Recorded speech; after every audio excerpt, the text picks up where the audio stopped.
I mainly listened to the deliberations of this conference, of this meeting, and I'm deeply impressed. I'm very much stimulated, and I had a list of 6 or 7 issues that really came up in my mind and where I don't have any solution, but which I possibly could share with you.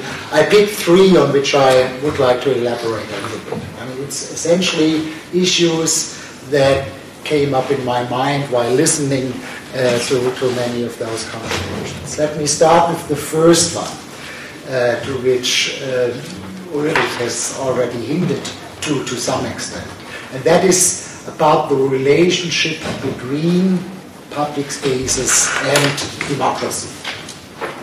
I think the planning of the conference, at least my clear model, essentially would say about this relationship that it is a very clear and simple one: the presence of public spaces who allow for quality deliberations are a prerequisite for democracy. Public spaces essentially lead to democracy and are a necessary condition for democracy.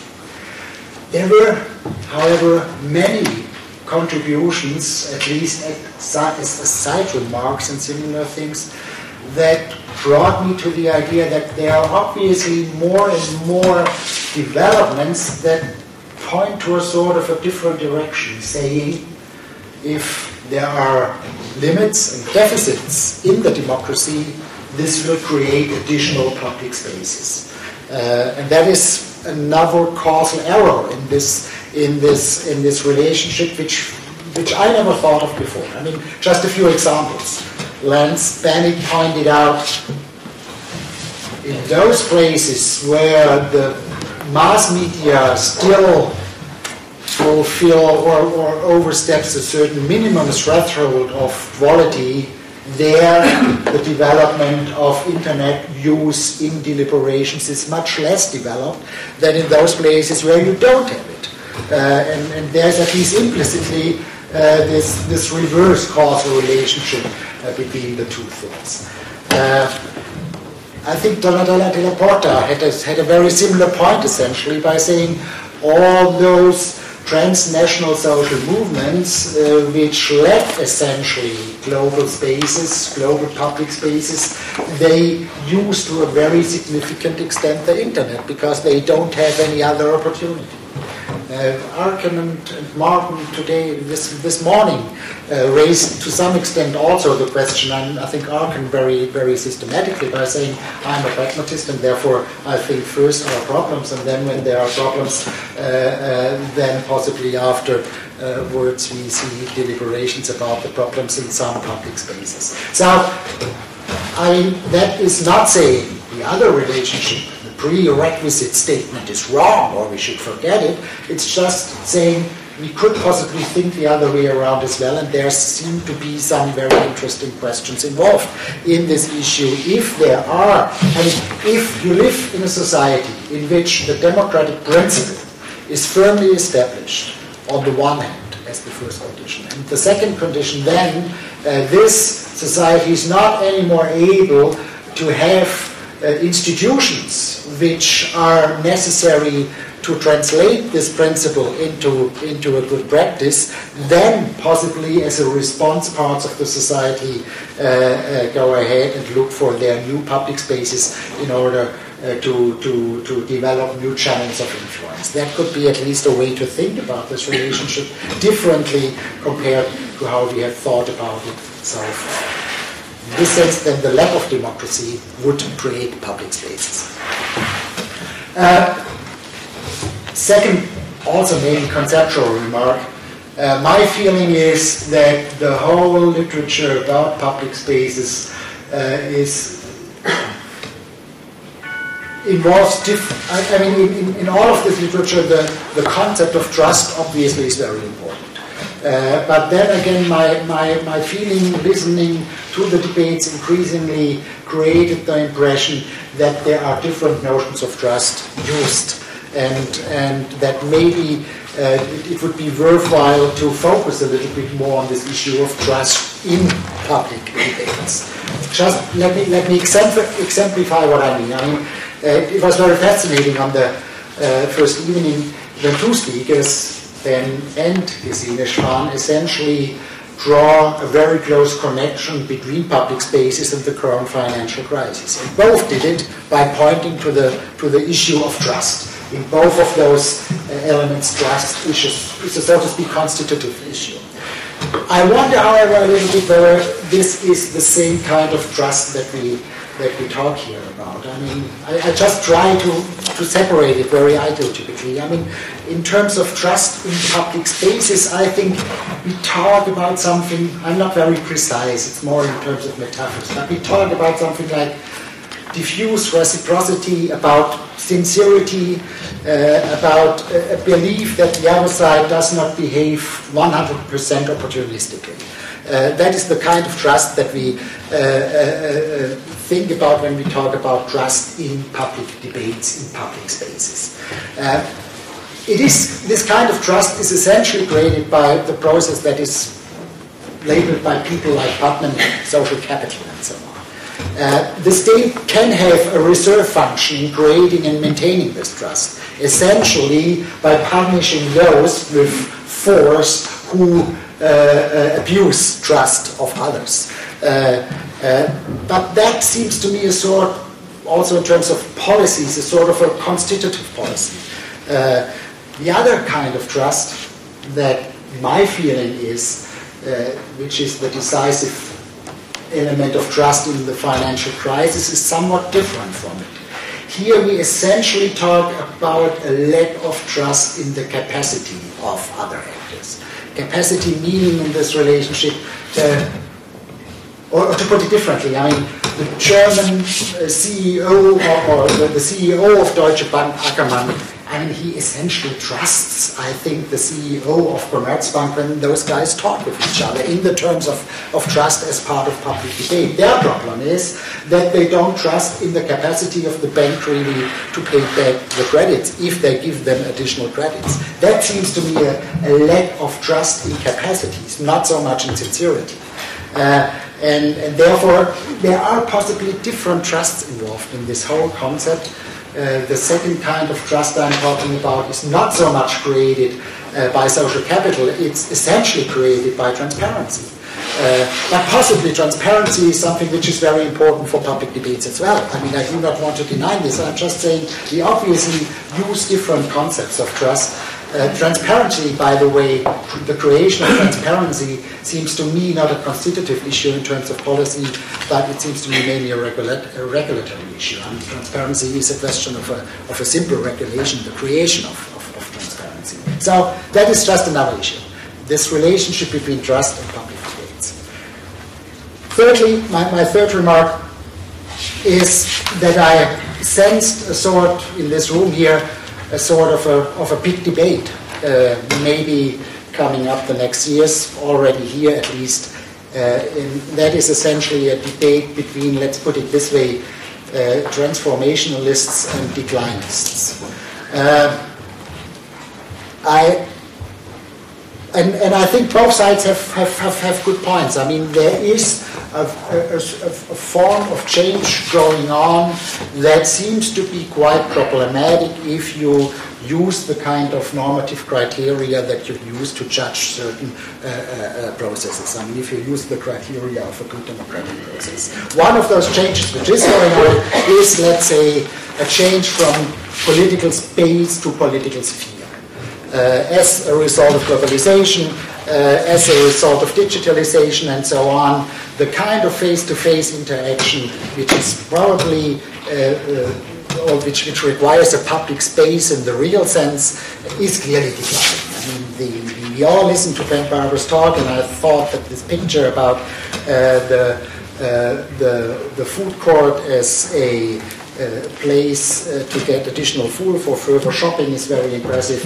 That's not the kind of restaurant where you have a nice, elegant talk about the issues of the global world. But then, on the other hand, we have a counter movement here. We have a counter movement, and I think the representative, to use this term of this counter movement, was this chairman of the development agency of the Hafen city in Hamburg. I mean, the very precise thinking, how can I create political spaces when I plan a city?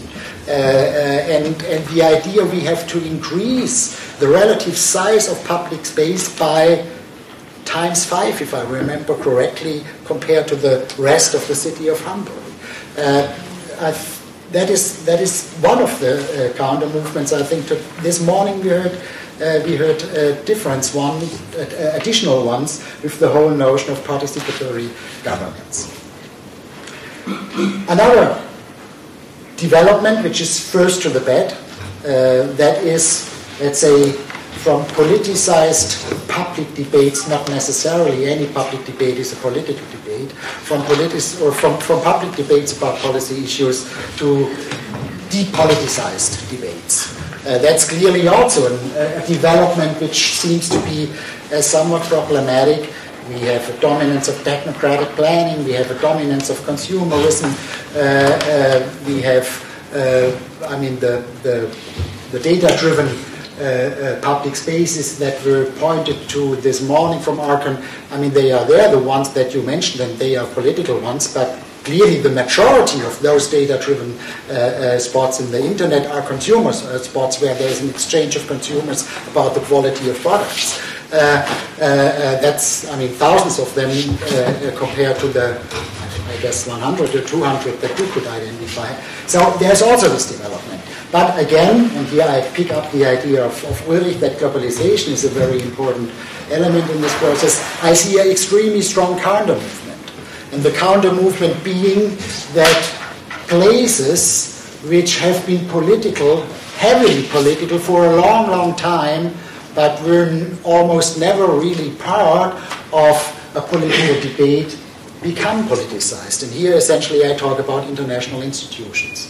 The basic idea was for a long time that international institutions are agents controlled by the national governments, and they have to do their work, and they are measured against the criteria of efficiency and effectiveness. I mean, I would strongly argue that we see now a very, very strong politicization of those international institutions as a counter movement. I mean, we have transnational movements that resist against many of the regulations of these international institutions very openly and very frankly. That is, of course, one example. We have in national parliaments and in national public debates a strong resistance against those international institutions. Think only about the EU referenda. People begin to say EU is important, I want to know what they do, and therefore I'm not happy about the constitutions. It is a process in which the EU is not anymore measured against the criteria of effectiveness and does it deliver additional wealth. It is measured against issues of legitimacy and justice, and that is a process of politicization. Many groups many environmental groups instrumentalize international institutions. They use international institutions to get a better environmental regulation. But at the same time, of course, many multinational corporations use international institutions in order to get deregulation. So, I mean, these are all elements of a politicization of those international institutions which have not been politicized so far. So there's also sort of a counter movement. I should come to the end and I'll make it very, very brief. What I see essentially is, and how I would describe the transformation, in that sense I clearly take part for the transformationalist view, is that we see an enormous diversification, multiplication of public spaces. I would say we have more public spaces than before. But at the same time, it is also a sort of a fragmentation. I mean, we have it on different levels, the local, the national, the global level. We have not only bourgeois circles and only a quality press and not only mass media, but we have now also the internet, and we have thousands of channels in the mass media.